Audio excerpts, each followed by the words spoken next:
لله رب العالمين والعاقبة للمتقين والصلاة والسلام على سيدنا وحبيبنا وشفيعنا محمد صلى الله عليه وسلم وعلى آله وأصحابه وأتباعه أجمعين. أما بعد، فأعوذ بالله من الشيطان الرجيم. بسم الله الرحمن الرحيم. لله ملك السماوات والأرض يخلق ما يشاء يهب لمن يشاء إناثا ويهب لمن يشاء الذكور أو يزوجهم ذكرانا وإناثا ويجعل من يشاء عقيما إنه عليم قدير. صدق الله العظيم. وقال نبينا سيدنا محمد صلى الله عليه وسلم: ما نحل والد ولدا من نحل أفضل من أدب حسن. صدق النبي صلى الله عليه وسلم. سبحانك لا علم لنا إلا ما علمتنا إنك أنت العليم الحكيم.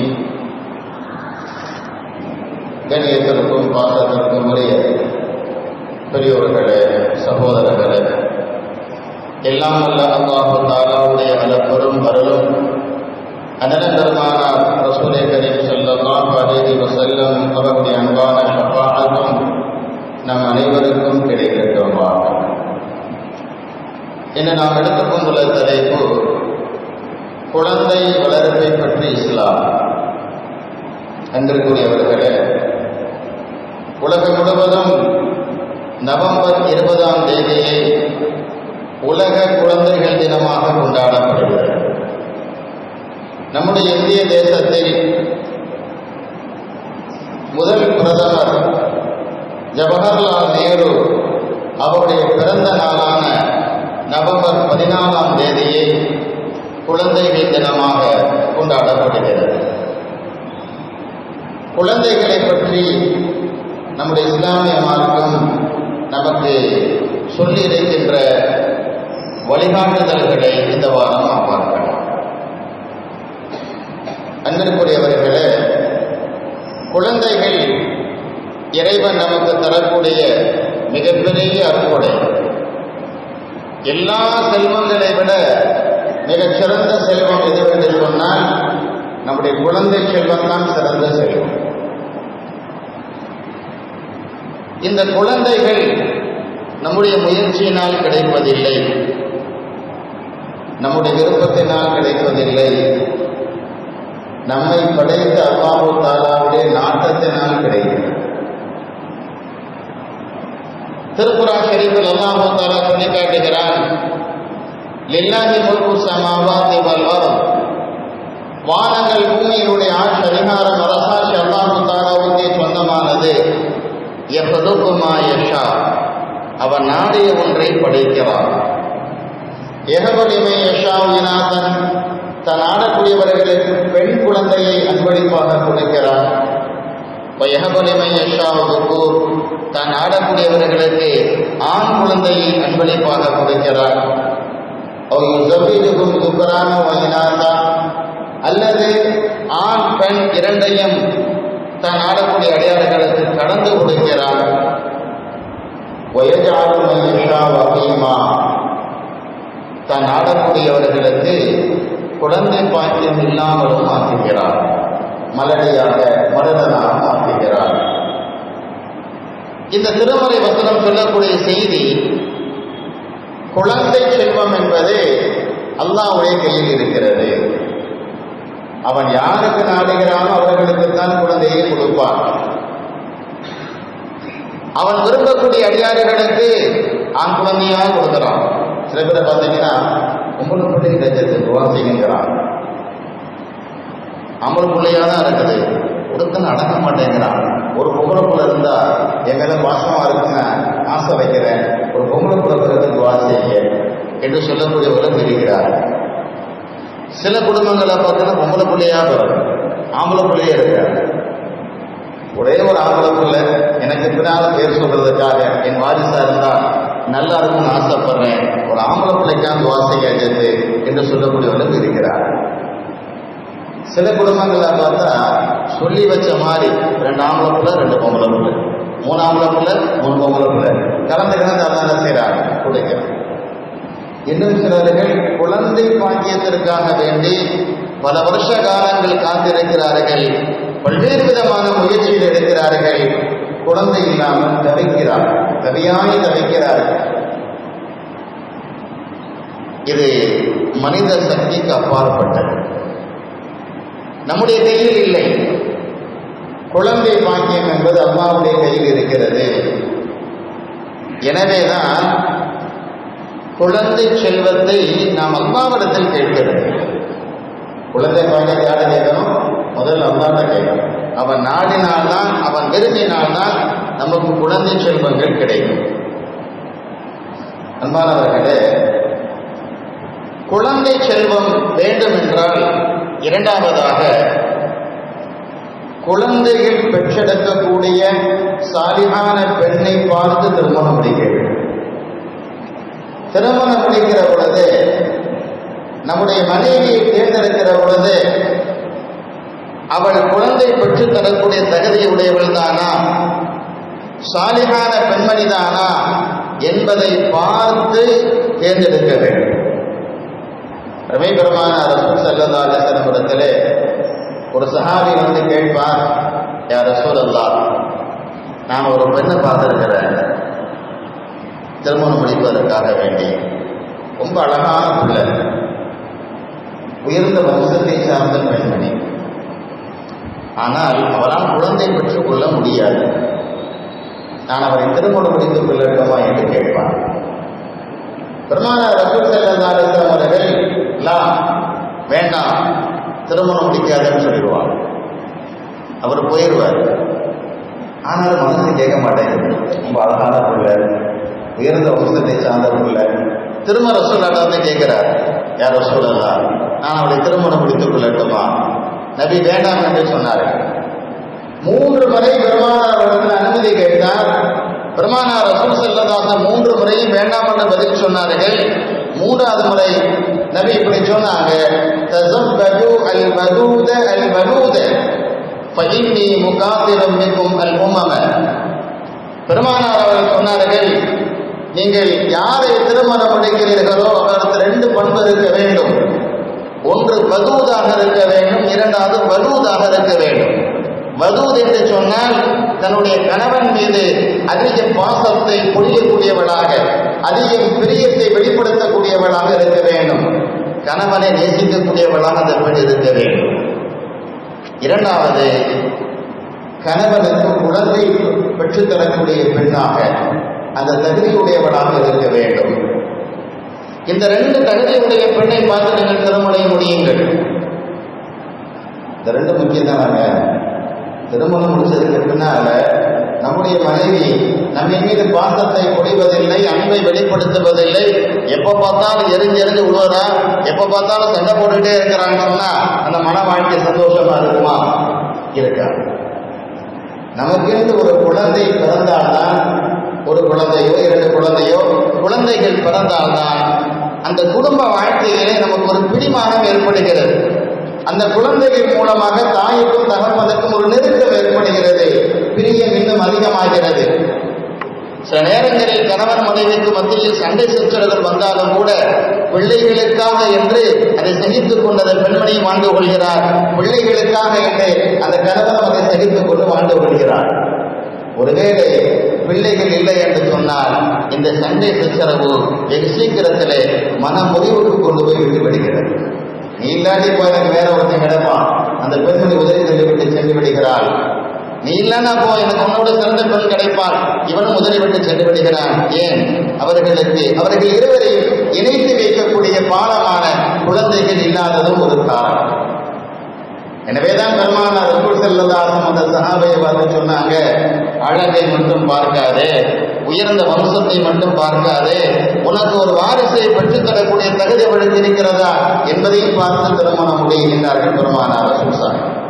சொல்லிட்டு ஒரு வார்த்தை சொன்னாங்க, ஃபஇன்னி முகாத்திரும் பிக்கும் அல்-உமம. நாளை மறுமை நாளில் நபிமார்கள் எல்லாம் தங்களுடைய சமூகத்தோடு வருகிற பொழுது நான் என்னுடைய சமூகம் மிக அதிக எண்ணிக்கையில் இருக்க வேண்டும் என்று ஆசைப்படுகிறேன், பிரியப்படுகிறேன். அதனால குழந்தைகளை திருமணம் முடியுங்கள், குழந்தைகளை பெற்றுக் கொள்ளுங்கள் என்றார்கள் பெருமானார் ஸல்லல்லாஹு அலைஹி வஸல்லம். நமக்கு ஒரு கேள்வி வரும், திருமணத்துக்கு முன்னாலேயே அந்த அம்மா குழந்தை பெக்குமா பெக்காதன்னு எப்படி சேர்த்து கண்டுபிடிக்கிறது? அங்க போய் கேட்க முடியுமா, நீ எனக்கு ஒரு குழந்தைய பெற்று தருவியா, உனக்கு அந்த தகுதி இருக்கா என்றெல்லாம் கேட்க முடியுமா? டாக்டர் சர்டிபிகேட்லாம் கேட்க முடியுமா? மருத்துவ சான்றிதழ் கூடலாம் கேட்க முடியுமா? கேட்டா ஆரம்பத்திலே பிரச்சனை வெடிச்சிருவேன். ஆனால் பெருமானார் அவர்கள் சொல்கிறார்களே, உனக்கு குழந்தை பெற்றுத் தரக்கூடிய பெண்ணாக திருமணம் முடி.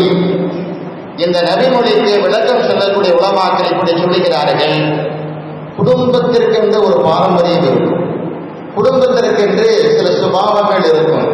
அந்த ஜீன் சொல்றாங்க, அந்த ஜீன் மரபணு. அந்த பெண்ணுடைய குடும்ப உறுப்பினர்களை பாருங்கள், அவருடைய தாயை பாருங்கள், தாயோடு பிறந்த சகோதரிகளை பாருங்கள், இந்த பெண்ணோடு பிறந்த சகோதரிகளை பாருங்கள். அவர்களெல்லாம் குழந்தை பெற்று தந்திருக்கிறார்கள் என்று சொன்னால் இந்த பெண்ணும் குழந்தை பெற்றுக் கொடுப்பார். அந்த மரபணு, அந்த ஜீன் இவரிடத்திலும் இருக்கிறது அல்லவா, எனவே இவர் மூலமாக குழந்தை கிடைக்கும். அந்த குடும்பத்தினுடைய பெண்களை பார்த்து முடிவு செய்வதுதான் இந்த ஹதீஸுடைய விளக்கம் என்பதாக சொல்றோம். அன்பானவர்களே, இப்ப நம்ம திருமணம் முடிக்கும் பொழுது நம்முடைய மனைவி நமக்கு சாலிகான குழந்தை பெற்றெடுக்கக்கூடிய தகுதியுடையவள் தானா என்பதை பார்த்து திருமணம் முடிப்பது மிக முக்கியமானது. அல்லாஹ் தஆலா திருக்குர்ஆன் ஷரீஃபில் அற்புதமான ஒரு துஆவை கற்றுக் கொடுக்கிறோம். இபாதுர் ரஹ்மான், அல்லாஹ்வுடைய நல்லடியார்கள் இப்படிப்பட்ட துஆக்களை செய்கிறார்கள் என்று திருமறையில் சொல்லி காட்டுகிறார். ரப்பனா ஹப் லனா மின் அஸ்வாஜினா வ துர்ரிய்யாத்தினா குர்ரத அய்னின் வஜஅல்னா லில் முத்தகீன இமாமா. ரப்பனா, எங்களுடைய இறைவா, ஹப் லனா மின் அஸ்வாஜினா வ துர்ரிய்யாத்தினா குர்ரத அய்னின், எங்களுடைய மனைவிமார்கள் மூலமாக, எங்களுடைய பிள்ளைகள் மூலமாக எங்களுக்கு கண்குளிர்ச்சியை தருவாயாக. இந்த துவாவை நம்ம திருமணத்துக்கு முன்னாலேயே அதிகமாக ஓதிக்கொண்டு இருந்தால் இந்த துவாவுடைய பரக்கத்தினால சாலிகான மனைவி அமைவார்கள், சாலிகான குழந்தைகள் பிறப்பார்கள் என்று உலமாக்கள் நமக்கு சொல்லித் தருகிறார். அன்பானவர்களே, திருக்குர்ஆன் ஷரீஃபில் நபிமார்கள் கேட்ட பல துவாக்களை அல்லாஹ் தஆலா சொல்றார். நபி ஜக்கரியா அலைஹிஸ்ஸலாமுக்கு நீண்ட காலமாக குழந்தை பாக்கியம் இல்லை. மரியம் அலைஹிஸ்ஸலாமுடைய அறைக்கு செல்கிறார்கள். அங்கே வழமைக்கு மாற்றமாக பழங்கள் இருப்பதை பார்க்கிறார்கள். அண்ணா லகி ஹாதா, இந்த பழங்கள்லாம் உனக்கு எங்கிருந்து கிடைத்தது என்பதாக கேட்ட பொழுது காலத் ஹுவ மின் இன்டில்லாஹ், இது அல்லாஹ்வுடைய புறத்தில் எனக்கு வழங்கப்பட்டது என்று பதில் சொல்கிறார்கள். உடனே ஜக்கரியா அலைஹிஸ்ஸலாம் இந்த இடத்தில் அல்லாஹ்வுடைய அருள் இறங்கிக் கொண்டிருக்கிறது என்பதை புரிந்து கொண்டு ஹுனாலிக தஆ ஜக்கரியா ரப்பா قال رب هب لي من لدنك ذرية طيبة, அந்த இடத்திலேயே நபி ஜக்கரியா அலைஹிஸ்ஸலாம் அல்லாஹ்விடத்தில் துஆ செய்தார்கள், இறைவா எனக்கு ஒரு நல்ல சாலிஹான குழந்தையை கொடுப்பாயாக. துஆ கபூலானது.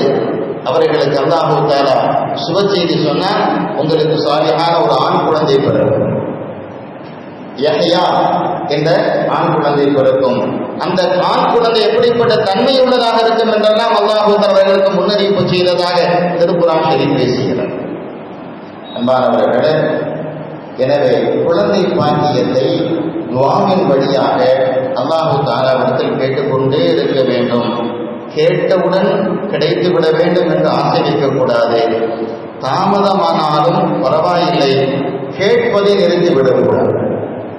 திருமணம் முடிஞ்சு 5 வருஷம் ஆச்சு, நம்மளும் துவா செஞ்சுட்டே இருக்கிறோம். இந்த அஜித் பையன்ல சொன்னாரு இந்த துவா தான் கேளுங்கன்னு சொல்லி நாமளும் ஒவ்வொரு வருஷத்தையும் கேட்கிறோம். ஒன்றும் துவா கபூலாக மாட்டேங்குது, நல்லா குழந்தை பாக்கிய தர மாட்டேங்கிறானே, விடு துவா வேணாம் ஒண்ணு வேணாம் என்று நம்ம அதை நிறுத்தி விடக்கூடாது. தொடர்ந்து கேட்டுக்கொண்டே இருக்க வேண்டும். அல்லாஹ்வுக்கு தெரியும் எப்பொழுது இவர்களுக்கு குழந்தை பாக்கியம் தரலாம். சில நபர்களுக்கு 10 ஆண்டுகளுக்கு பிறகு குழந்தை பிறந்திருக்கிறது, சில நபர்களுக்கு 12 வருஷத்துக்கு பிறகு குழந்தை பிறந்திருக்கிறது. எனக்கு தெரிந்த ஒரு நண்பர் 17 வருஷத்துக்கு பிறகு அவருக்கு குழந்தை பிறந்திருக்கிறது. அல்லாஹ் நாடினால் குழந்தை பாக்கியத்தை கொடுப்பான். நாம் நம்பிக்கை இழந்து விடக்கூடாது, கேட்டுக்கொண்டே இருக்கிறேன். அன்பானவர்களே, ரசூல் ஸல்லல்லாஹு சொன்னதை போன்று ஒரு சாலிஹான பெண்ணை, நமக்கு குழந்தை பெற்றுத் தரக்கூடிய தகுதி உள்ள பெண்ணை திருமணம் முடிச்சிட்டோம். திருமணம் முடித்ததற்கு பிறகு அருமை பெருமான ரசூல் ஸல்லல்லாஹு அலைஹி வஸல்லம் அவர்கள் சில வழிமுறைகளை சொல்லித் தருகிறார்கள். அது மிக முக்கியமான ஒரு செய்தி. நிறைய கணவன் மனைவி தவற விடுறாங்க, இதை மறந்துடுறாங்க, இதன் பக்கம் கவனம் செலுத்துறதில்லை.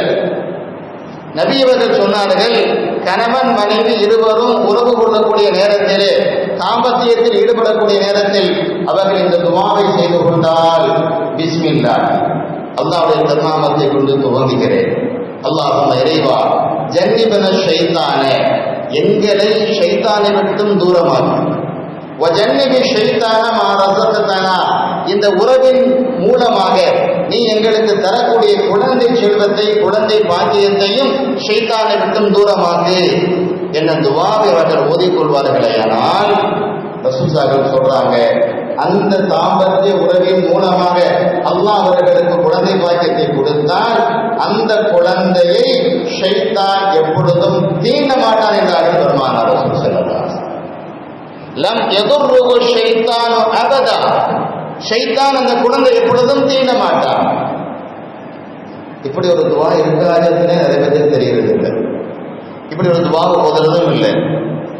குழந்தை பிறந்து கொஞ்சம் வளர்ந்து பெரியவனான பிறகு அவன் சேட்டையெல்லாம் பார்த்து தாங்க முடியாம அப்பதான் நம்மள வர்றாங்க, எடுத்து துஆ செய்யுது, என் புள்ள ஒன்னாம ஒரு ஷைத்தானா இருக்காங்க, என்ன சொன்னாலும் கேட்க மாட்டேங்கிறான், அடங்கவே மாட்டேங்கிறான், எனக்கு கட்டுப்பட மாட்டேங்கிறான், அம்மா பேச்சையும் கேட்க மாட்டேங்கிறான்.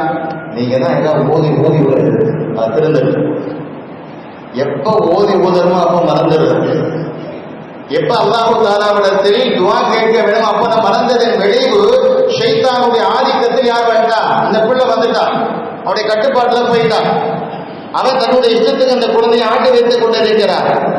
அன்பானவர்களே, அல்லாஹ்வின் தூதர் ஸல்லல்லாஹு அலைஹி வஸல்லம் சொல்கிறார்கள், திருமணம் முடித்ததற்கு பின்னால் கணவன் மனைவி இருவரும் சேருகின்ற நேரத்தில் இந்த பிரார்த்தனை நீங்கள் அல்லாஹ்விடத்தில் செய்தால் அல்லாஹ் தரக்கூடிய அந்த குழந்தை பாக்கியத்தை ஷைத்தான் தன் ஆதிக்கத்தில் கொண்டு வர முடியாது என்றார்கள் பெருமானார் ரசூல் ஸல்லல்லாஹு அலைஹி வஸல்லம்.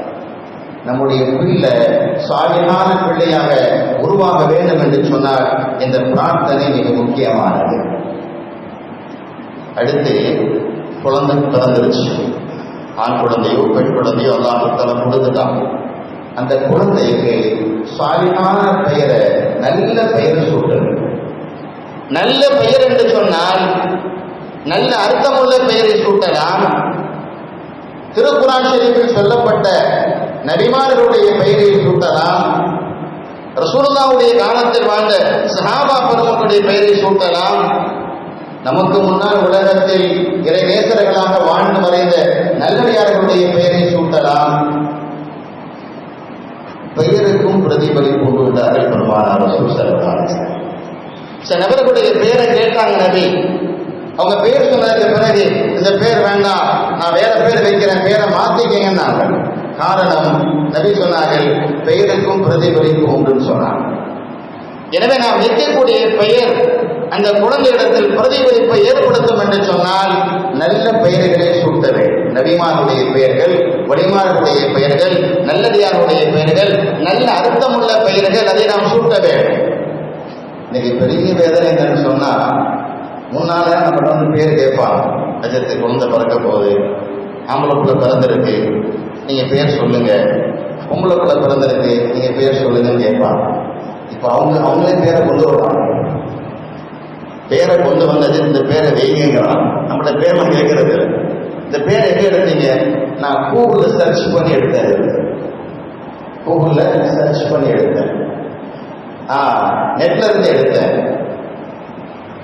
சில பெயர்கள் அர்த்தம் மோசமா இருக்கு, தவறான அர்த்தம் உடையதா இருக்கு, தீய அர்த்தத்தை தரக்கூடியதா இருக்கு. ஆனா சொல்றதுக்கு அழகா இருக்கு, சொல்றதுக்கு என்னவா இருக்கு? அழகா இருக்கு. நான் உதாரணத்துக்கு சொல்றேன், ஃபாஹிஷா. ஃபாஹிஷா கேட்க அழகா இருக்கா? உச்சரிப்பு அழகா இருக்கா? ஃபாஹிஷா அர்த்தம் என்ன தெரியுமா? மானக்கேடான அர்த்தம். அர்த்தம் வந்து மானக்கேடான செயல், மானக்கேடான, அப்படி அர்த்தம் எத்தனை பேர் வைக்கலாமா பிள்ளைக்கு? பாய்ஷன் பெயர் இருக்கிறாமா?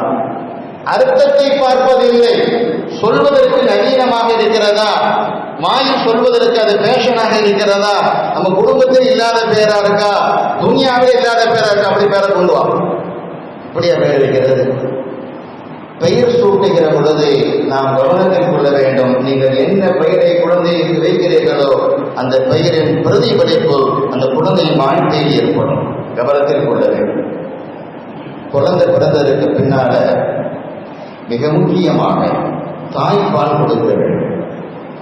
அல்லாஹ் தந்திருக்கின்ற மிகச்சிறந்த உணவு அதுதான். தாய்ப்பாலுக்கு நிகராக குழந்தைக்கு உலகத்தில் ஊட்டச்சத்தால் எந்த உணவும் கிடையாது என்று எல்லா மருத்துவர்களும் சொல்கிறார்கள்.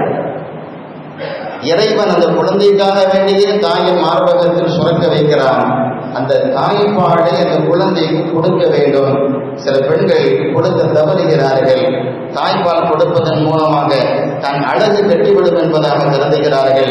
தாய்ப்பால் கொடுப்பதன் மூலமாக தான் பலகீனம் அடைந்து விடும் என்பதாக கருதுகிறார்கள். இதெல்லாம் தவறான நம்பிக்கை, மூட நம்பிக்கை. திருக்குர்ஆன் ஷரீஃபில் அல்லாஹ் தஆலா சொல்றான், 2 வருஷம் வரையும் தாய்ப்பால் கொடுக்கலாம். குறைந்தபட்சம் 6 மாத காலம், அதிகபட்சம் 2 வருஷம் வரை தாய்ப்பால் கொடுக்கலாம். உங்கள் உடலுக்கு ஆரோக்கியம் இருக்கின்ற வரை, தாய்ப்பால் சுரக்கிற வரை தயவு செய்து பெண்கள் தன்னுடைய குழந்தைகளுக்கு தாய்ப்பால் கொடுக்க வேண்டும். அதே நேரத்தில் தாய்ப்பால் கொடுக்கக்கூடிய அந்த காலகட்டத்தில் தாய்ப்பால் சுரக்கக்கூடிய அந்த பெண்மணி தான் உட்கொள்ளக்கூடிய உணவு ஹலாலான உணவாக உட்கொள்ள வேண்டும். ஹலாலான உணவாக உட்கொள்ள வேண்டும். ஹராமான உணவுகளை உட்கொள்வார்களேனால் உணவுதான் ரத்தமாக மாறுகிறது, ரத்தம் தான் பாலாக மாறுகிறது. எனவே இவர்கள் தன்னுடைய குழந்தைக்கு பிறந்ததிலிருந்து ஹராமான உணவின் மூலமாக உருவான ரத்தத்தை, அதன் மூலம் உருவான தாய்ப்பாலை கொடுப்பார்களேனால் அதை பருகக்கூடிய குழந்தை எப்படி சாலிகான குழந்தையாக உருவாகும்.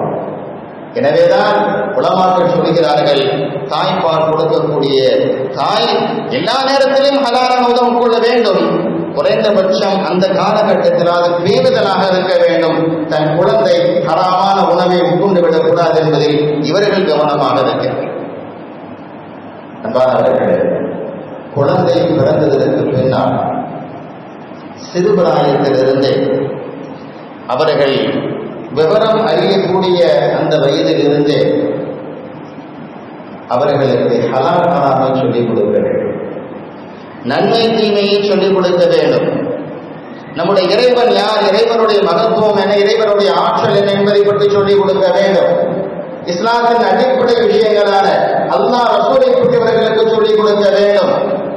திருக்குர்ஆன் ஷரீஃபை ஓதுவதற்கு கற்றுக் கொடுக்க வேண்டும்.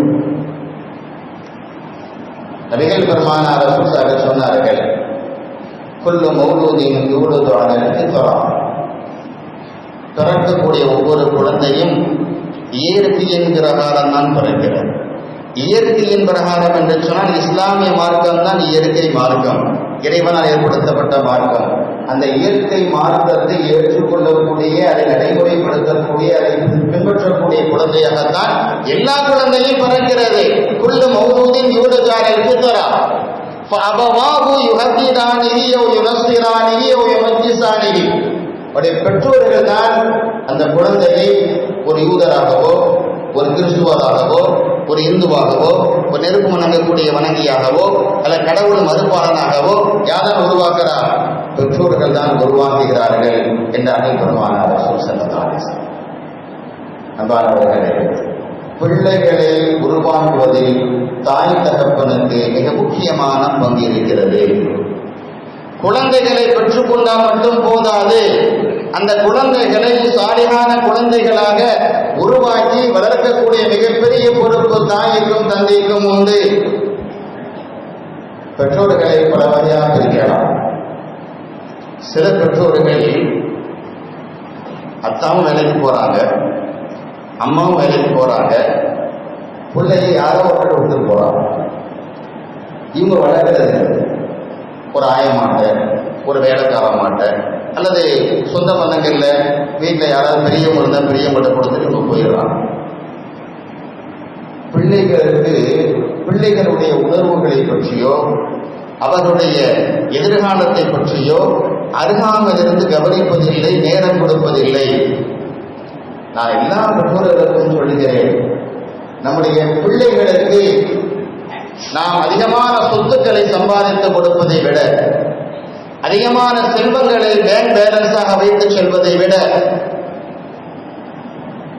அந்த பிள்ளைகளுக்கு முதல்ல நம்ம நேரம் கொடுக்க வேண்டும். அத்தாமா என்ன செய்யணும்? நேரம் கொடுக்கணும். அவர்களோடு அமர வேண்டும். நாம் சாப்பிடுகிற பொழுது அவர்கள் சாப்பிட உட்கார வைத்து சாப்பிட சொல்ல வேண்டும். எப்படி சாப்பிட வேண்டும் என்பதை கற்றுக் கொடுக்க வேண்டும். சாப்பிடுவதற்கு முன்பதாக எப்படி அமர வேண்டும், சாப்பிடுவதற்கு முன்பதாக என்ன சொல்ல வேண்டும், என்ன துவா ஓத வேண்டும், சாப்பிடக்கூடிய முறை என்ன, எல்லா விஷயத்தையும் கூட இருந்து கற்றுக் கொடுக்கக்கூடிய ஆசிரியர்களா ஆசான்களா இருக்க வேண்டும். பெற்றோர்கள் இருக்க வேண்டும். அருமை பெருமானார் ரசூல் ஸல்லல்லாஹு அலைஹி வஸல்லம் சொன்னார்கள், மா நஹல வாலிதுன் வலதன் மின் நஹலின் அஃதல மின் அதபின் ஹஸன். எந்த ஒரு தந்தையும் தன்னுடைய பிள்ளைக்கு சிறந்த நல்லொழுக்கத்தை விட, அழகான நல்லொழுக்கத்தை விட மிகச்சிறந்த அன்பளிப்பை கொடுத்து விட முடியாது. நாம் கொடுக்கக்கூடிய சொத்துக்களை விட, நாம் கொடுக்கக்கூடிய காசு பலத்தை விட, நாம் கொடுக்கக்கூடிய பெயர் புகழை விட, நாம் அவர்களுக்கு கற்றுக் கொடுக்கக்கூடிய சிறந்த நல்லொழுக்கங்கள் தான் மிகச்சிறந்த அன்பளிப்பு. தாய் தகப்பன் பிள்ளைக்கு தரக்கூடிய அன்பளிப்பு என்று பெருமானார் ரசூல் ஸல்லல்லாஹு அலைஹி வஸல்லம். அவர்களே, சிறுபிராயத்திலிருந்து பிள்ளைகள் மீது அளவுக்கு அதிகமாக அன்பு செலுத்துவது அதுவும் தவறானது. அளவுக்கு அதிகமாக கண்டிப்பது அதுவும் தவறானது. சில பெற்றோர்கள் பார்த்தா பிள்ளைங்க மேல உசுரே வச்சிருக்கிறாங்க. என்ன தப்பு செஞ்சாலும் கண்டிக்கிறது இல்லை, என்ன தப்பு செஞ்சாலும் கண்டிக்கிறது இல்லை, தப்புன்னு சொல்றது இல்லை.